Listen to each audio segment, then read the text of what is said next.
बातचीत करेंगे आज हम लोग क्लासिकल मैकेनिक्स पर। क्लासिकल मैकेनिक्स का मतलब है क्लासिकल फिजिक्स, इसे आप न्यूटोनियन फिजिक्स के नाम से जानते हो। और क्लासिकल फिजिक्स के फेल होने के रीजन पर और ऐसे कौन कौन से पैरामीटर हैं जहां पर क्लासिकल फिजिक्स के जो कंसेप्ट हैं, जो नियम हैं, जो रूल्स हैं, जो न्यूटन्स की एप्लीकेशन है वो फेल हो जाती हैं। फेल होने के रीजन पर बातचीत करेंगे। क्लासिकल मैकेनिक्स, क्लासिकल मैकेनिक्स या क्लासिकल फिजिक्स, इसे आप क्लासिकल फिजिक्स के नाम से भी जानते हो या आप कह सकते हैं classical physics.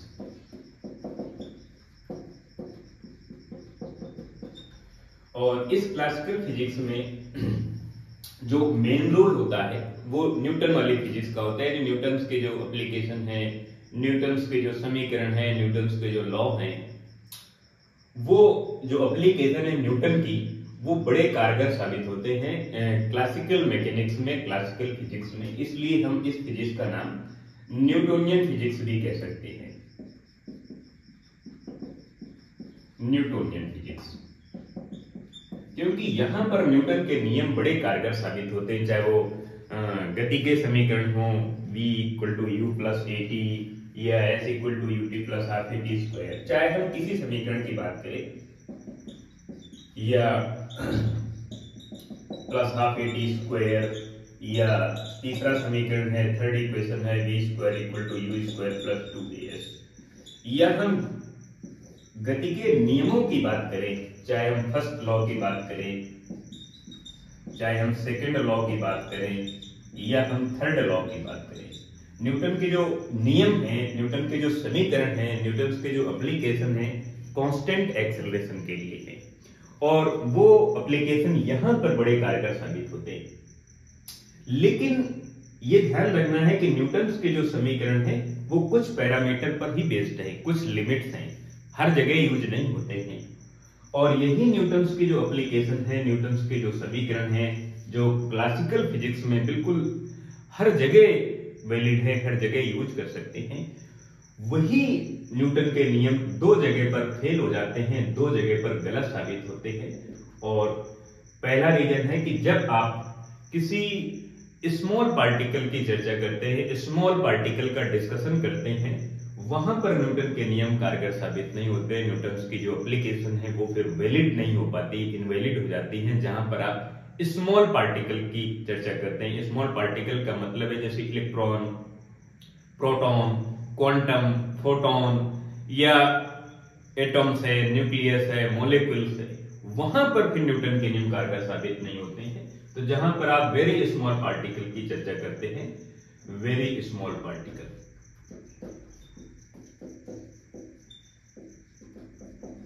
Very small particle में आप ये कह सकते हैं जैसे इलेक्ट्रॉन है, प्रोटॉन है, न्यूट्रॉन है, या जैसे क्वार्क है, या फोटॉन है। ऐसे स्मॉल पार्टिकल का जहां पर आप डिस्कशन करेंगे, वहां पर फिर न्यूटन के नियम कारगर साबित नहीं होते हैं। और यहां पर इस फिजिक्स का नाम देते हैं क्वांटम मैकेनिक्स या क्वांटम फिजिक्स, क्वांटम फिजिक्स या क्वांटम मैकेनिक्स।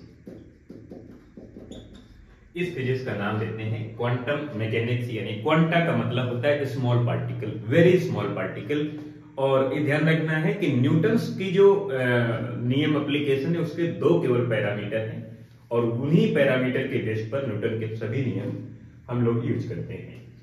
और न्यूटन्स की जो फिजिक्स है, क्लासिकल मैकेनिक्स है, क्लासिकल फिजिक्स है, उसके फेल होने का पहला रीजन है जब आप वेरी स्मॉल पार्टिकल पर चर्चा करेंगे, जैसे electron, proton, neutron, atom, nucleus, quark या फोटॉन पर चर्चा करेंगे।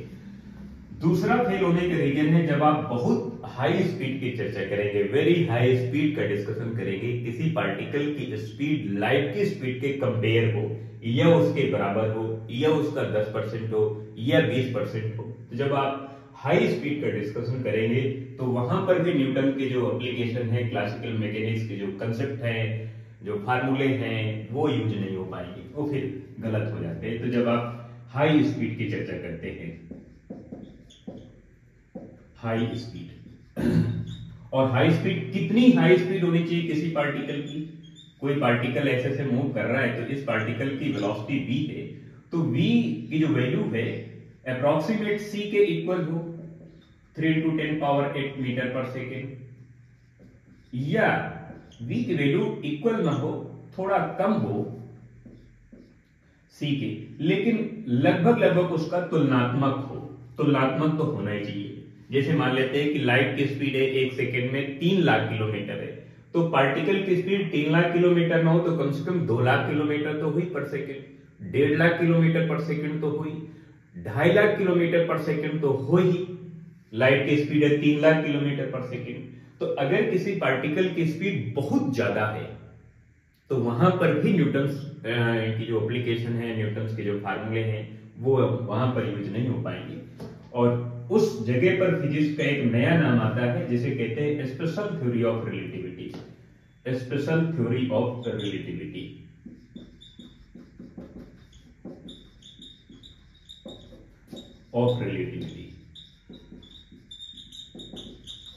यहां पर फिजिक्स का एक नया नाम आता है स्पेशल थ्योरी ऑफ रिलेटिविटी।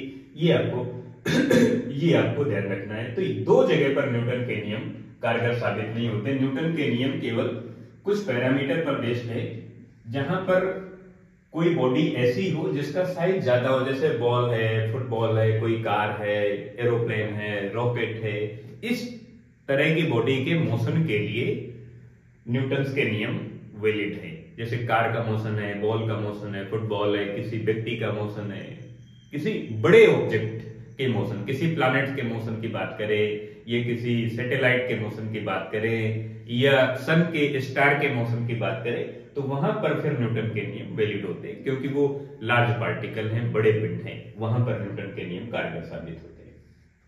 दूसरी बात, जिन पार्टिकल, जिस बॉडी की हम बात करते हैं, चाहे हम कार की बात करें, एरोप्लेन, रॉकेट, बस, या किसी लड़के के दौड़ने की बात करें, वो जो वेलोसिटी होती है, जो स्पीड होती है, जो रफ्तार होती है, वो लाइट की स्पीड के तुलना में बहुत ही कम होती है, और आप तुलना भी नहीं कर सकते हो। मान लेते हैं कार की रफ्तार कितनी होती है, 100 किलोमीटर पर हावर होती है, 200 मान लो, 300 मान लो, 500 मान लो, किसी रॉकेट की स्पीड 700, 800 किलोमीटर पर हावर मान लो, 1 घंटे में 700 किलोमीटर चलेगा कोई रॉकेट या एरोप्लेन मान लो, लेकिन लाइट 1 सेकंड में 3 लाख किलोमीटर चलेगी, आप तुलना भी नहीं कर सकते हो। तो न्यूटन्स के फार्मूलों में, न्यूटन्स की एप्लीकेशन में जिस तरह की रफ्तार की चर्चा की जाती है, वो रफ्तार लाइट की रफ्तार के कंपेयर में, तुलना में बहुत कम होती है। तो ये दूसरी बात हो गई स्पीड पर, पहली बात हो गई बॉडी के साइज पर, और तीसरी है न्यूटन्स के जो ये समीकरण आपको दिख रहे हैं, जो इक्वेशन दिख रहे हैं, ये केवल कांस्टेंट एक्सेलरेशन के लिए वैलिड है, केवल कांस्टेंट एक्सेलरेशन के लिए वैलिड है, केवल नियत त्वरण के लिए मान है। अगर एक्सेलरेशन की वैल्यू बदलेगी, चेंज होगी, तो फिर न्यूटन के समीकरण फिर मान नहीं होंगे, वैलिड नहीं होंगे। तो ये आपको ध्यान रखना है। ये क्लासिकल मैकेनिक्स का एक छोटा सा कंसेप्ट है। न्यूटन वाली फिजिक्स यानी क्लासिकल मैकेनिक्स का एक और नाम देते हैं, जिसे हम कहते हैं ओल्ड फिजिक्स। ये फिजिक्स की बुनियाद है, फिजिक्स की जड़ है। और ये वाली जो फिजिक्स है, जिसे हम क्वांटम मैकेनिक्स और स्पेशल थ्योरी ऑफ रिलेटिविटी कहते हैं, इसका नाम होता है मॉडर्न फिजिक्स। ये फिजिक्स में नई रिसर्च है आइंस्टीन के समय से। तो फिजिक्स में दो मेन रूप से साइंटिस्ट हैं, एक है आइजैक न्यूटन और दूसरा है अल्बर्ट आइंस्टीन। आइजैक न्यूटन वाली फिजिक्स को आप क्लासिकल मैकेनिक्स या क्लासिकल फिजिक्स या न्यूटोनियन फिजिक्स कह सकते हैं, या ओल्ड फिजिक्स।